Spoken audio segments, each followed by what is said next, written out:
How's it going, everybody? Bonjour, mon amis. Il est Argent. And this is my discussion of the recent Strider video that has been released. And I'm pretty sure I'm not the only one that's had plenty to say about what we just saw. First of all, let me give a brief little history on Strider games. The Strider games started with the first one that was released for the Genesis years later, but it came out on the arcade cabinet first, and from there it's had quite a few games. There was one for the NES. That one followed the original storyline of the manga, while the other one is more or less retracted from it. Grandmaster was almost nowhere to be found in the original manga, although, good luck finding a localization of that one translated. But, for most people, the first time they saw or heard about Strider in general was the first Marvel vs. Capcom. He was a playable character on the Capcom side, and the way he played was actually above average for most characters at the time, and he was pretty unique in the sense that he looked a lot different than what most people tend to expect from Capcom characters. His popularity continued to peak in Marvel vs. Capcom 2, where he was still heavily used, even though the game was a giant cut and paste fest. And then years later, people practically begged for him to be included in Marvel vs. Capcom 3 because he wasn't put in the first time. So there talks about him having a patch, and then we know what they did. They released Ultimate Marvel, and he is really, really good in that game. And now we have this game being announced, and it looks like this is not going to be an exclusive game for any system because, that would send the entire community in the uproar. But, that's fine. I don't really care so much for games being exclusive, even if it's for a system I plan on getting, because it defeats the purpose of me. You know what I'm saying? Why would I be like, aha, you can't play that game? Because, there are games for the Xbox One that I've mentioned before in the past that, like Dead Rising 3 or the new Forza Motorsport, that I would like to play, but I don't feel like getting an Xbox One, at least not now. Probably in a year or two's time, but I'm leaning heavily towards the PS4 right now. The gameplay that I saw the trailer first, and then I saw the uninterrupted gameplay. Well, it's good to know that they're making another Strider game, because we haven't had one in over 10 years. Like, the last one was Strider 2. And, it was based upon, just like the first Strider game that a lot of people played, it was based upon the original arcade cabinet. There weren't too many differences and changes. It was a pretty fast-paced game, and you could beat it in about a day's time. I remember my little nephew just playing the hell out of that game when it first came out on the PlayStation, and then he first played it. And it's a good game. It's pretty addictive, even after multiple playthroughs and beating the game and whatnot. I like the little secret level they included for people that saved the file of the first Strider to, get that extra level. It was like a nod to the first Strider, and the second one was a bit more story-oriented, and I just love the artwork, love the music. If you haven't played those games, I definitely recommend you check them out, get an ISO, or whatever it is, although good luck at getting the actual game, because they're pretty expensive nowadays, if I'm not mistaken. And, rightfully so. I mean, it's got a big cult following. I think it's a bit expensive, but still, it's the reality of things. But with the new Strider, it doesn't look bad, I'll say that much. It looks interesting. I want to play this. It looks like something that I wouldn't mind paying for. It looks like something I wouldn't mind trying out. Of course, the only bad thing I can say about it is, it's being developed by Double Helix, and I've already stated my opinion of that in my Xbox One Killer Instinct rants. Double Helix has not had that great of a resume as far as the good games is concerned, for whatever particular reason that may be. the last game I remember them releasing was Front Mission Evolved, and holy shit, that game was terrible. Now, the last game that I talked about with them releasing was Killer Instinct for Xbox One. It was going to be exclusive, and I'm not too surprised to see. I'm actually rather surprised to see that during the recent Evo fighting game tournament that it was presented, and they were booed off stage when it was time to show for it. But I think it's mainly because of the fact that it's with the Xbox One, even though that all the DRM and restrictions have been taken off. A lot of people just are not with the idea of dealing with the Xbox One because of Microsoft and their bullshit practices. You're gonna make a game with all of these restrictions and then you take them away, despite the fact that it's going to be corrected with an online patch that can change anytime they want. You get what I'm saying? It's bullshit, because that basically shows that this was how the systems were basically programmed to be that way in the first place.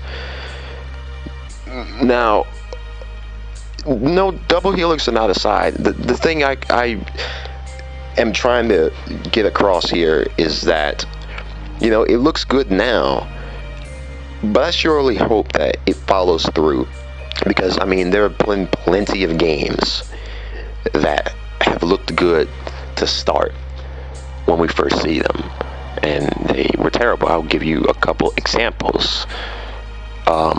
This is an old game called The Bouncer for the PS2. This came out around the same time Final Fantasy X came out, if not before then. And yeah, it was. I remember playing the demo for it and how happy me and my friends were and excited to play this game when it would finally come out. And the demo was good. It was tons of fun. Great beat 'em up. I'm like, it'd be nice if they had a Final Fight game that was like this. Yeah, we got it. And well, Final Fight shit-wise was boring, but we're out retracting from the point. The Bouncer came out, and surprise, surprise, it was complete garbage. That nobody liked this fucking game. It was terrible. I can give several other examples.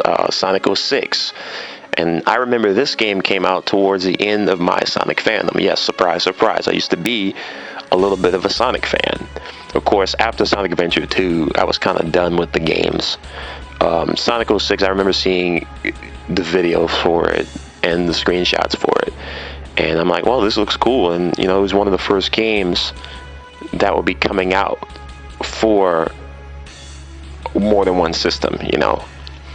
Of course, by then, the Dreamcast had died long since then. But and then plus it was supposed to be a reboot. But even then,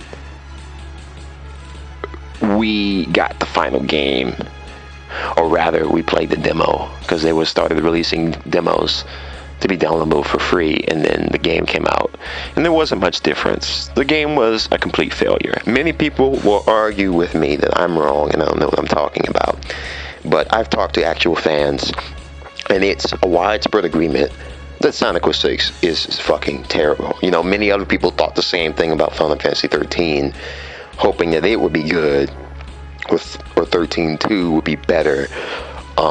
No, both of those games were complete shit, complete garbage. They both looked like they were good games before they came out, but what were the final versions? Nightmare inducing of how bad these games are, how disappointing these games are. Some people like these games, and that's fine, but I'm just not one of those people that agrees with you. Now with this, I don't want that to be the case, because I love Strider, and whether you like it or not, or believe it or not, Strider has a very strong cult following. With Capcom not developing this in the hands of Double Helix, they cannot fuck this up. They can't. They cannot afford to fuck this up. They fuck this up, this will be the last we ever see of Strider. No joke. And I'm not one to wish any type of failure upon these game development agencies. But you know, I said my piece upon Killer Instinct for different reasons. It wasn't so much that Double Helix was on, it's just that I'm looking at it and it just doesn't look good. With this, it does look good. I just kind of hope that it isn't as easy as it presented. Because, you know, the gameplay kind of just shows him running through every fucking enemy he comes across. But, you know, in the other Strider games, the enemies were never really something to particularly worry about. He kind of just cut through them until you got to, like, the mini bosses or the final boss of each stage. Then you kind of had to cut him down for a little while, or, you know, watch their pattern and be careful and then win, you know, like typical platformers. It seems like they're trying to flesh him out a little bit with all the little upgrades you're picking up. And the game seems to play pretty solid. We only saw one stage so far, but I'm hoping for good things out of this. I wish no ill will upon this. I mean, this Double Helix, we're kind of going to have to cross our fingers on this, despite the fact that what we're seeing looks good. It seems like maybe they've got their shit together as far as who they have on their team. Because otherwise, I mean, what we see wouldn't be anything to smile about, and I'm kind of smiling about this now. Based upon how this game looks as far as it plays and everything, I can see where they're going. I can see where they're going with this. They're basically trying to take the concept, the original concept from the NES Strider game that I mentioned earlier. That it played more like an RPG, but it was pretty, not only easy, but it was pretty short. Like the other Strider games, it seems to be adopting that design, like almost like Metroidvania. I mean, he's even hitting the doors to open them, similar to how Samus shoots doors to open them and whatnot. And as soon as he gets the power-ups, he's being forced to use them in the room he gets them to further progress. And it plays like, you know, the other Strider games, where it's more of a fast-paced, arcadey type of action-oriented game. It's like they're taking the best of both sides and mashing them together into a beautiful package. And, you know, that's fine. But, you know, from what I'm looking at, this isn't necessarily a complaint. And I know it's in early development, so a lot of things can change, but it would be nice if, one, the scarf of his character design looked like it was a bit more, like it had a bit more texture, you know. But more importantly, as far as the gameplay is concerned, if it were just a little faster, just a little bit, I don't know, like, it's looking like it's running at maybe 40 or 50 frames per second. But not so much the frames, just the pacing. Like, I don't think he's running slow. But, you know, that's just stage one. I don't know. It's not necessarily a complaint. It's just something I'm pointing out, because I remember the other ones playing just a little faster. At least as far as how the enemies are reacting to you approaching their proximity. But, you know, that's just from an early observation. But we're going to have to wait until early of next year to have much of anything else to say about it. So, you know, with that, I'm going to wrap this video up.